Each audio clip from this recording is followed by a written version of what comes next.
With scarcely 100 deaths, every one of us can be proud that our country has almost entirely avoided the health consequences of this pandemic.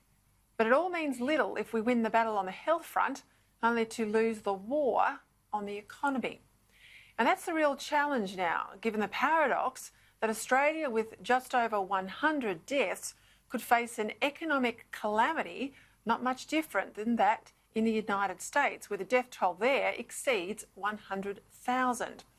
Right now, with a population of 330 million, some 30 million Americans have applied for unemployment benefits due to the pandemic.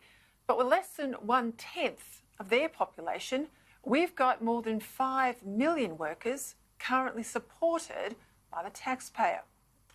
In the end, there's no avoiding the fact that every dollar government spends to protect us from this virus, in the end, has to be paid back. And while we might have avoided the worst of the health hit, you wouldn't know it, because we're still spending based on a health Armageddon modelling that's never matched reality. In March, we were told by experts to expect 150,000 Australians to die of COVID-19. So our politicians spent up big.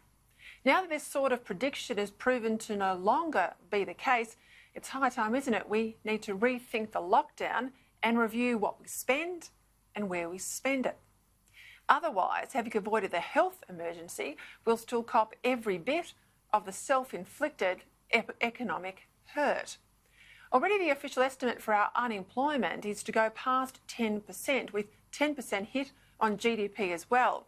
And we can easily make it worse, especially if we keep throwing borrowed billions at every perceived problem, rather than demanding government in fact gets out of the way and lets people get back to work.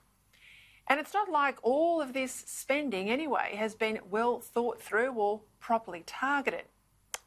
First, we had a $20 billion stimulus package just as the economy was largely being closed down. So big checks to pensioners telling them to get out and spend. At the same time, we told them stay home and stay safe.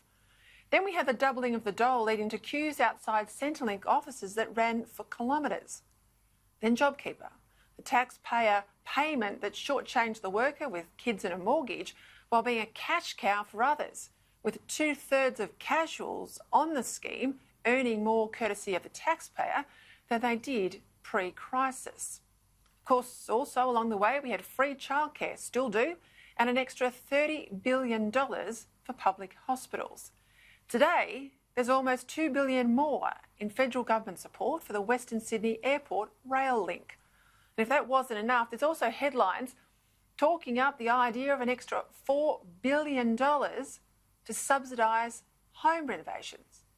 You heard me right, the Commonwealth taxpayer coming to fund a pergola near you.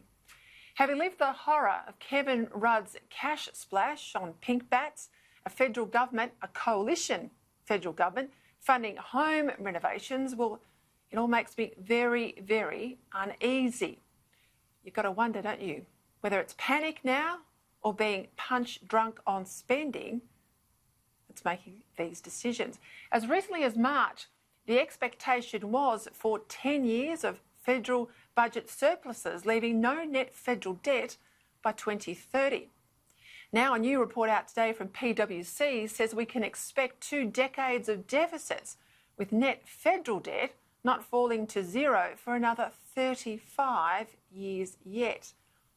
Forget climate change. To paraphrase a former Prime Minister, Australia's slide into debt and big government is the greatest moral challenge we face.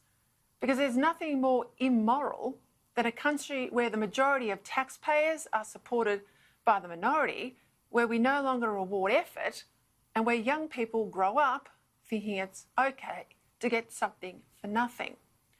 The best response for turning this ship around before we get to the debt iceberg is not more or even higher taxes, but an economy that's back on its feet sooner rather than later. An economy that's doing the fiscal heavy lifting rather than just hitting the same diminishing number of taxpayers harder and harder. Reports today too that self-funded retirees are in the gun should make us all ashamed, given these retirees have paid tax all their lives and even now are self-sufficient? Where's Australia's plan to grow the economic pie rather than just carve it up differently?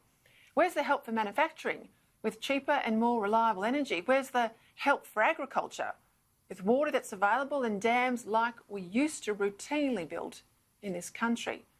Instead, all I'm hearing is more government spending to boost growth forecasts, plus Treasury's lazy standby. More immigration, again, on the table today. This pandemic should be a wake-up call for Australia's policymakers, not a cop-out. As always, it's less about how much you spend, but then how well you spend it. That's the challenge, and it's a challenge now for the Prime Minister.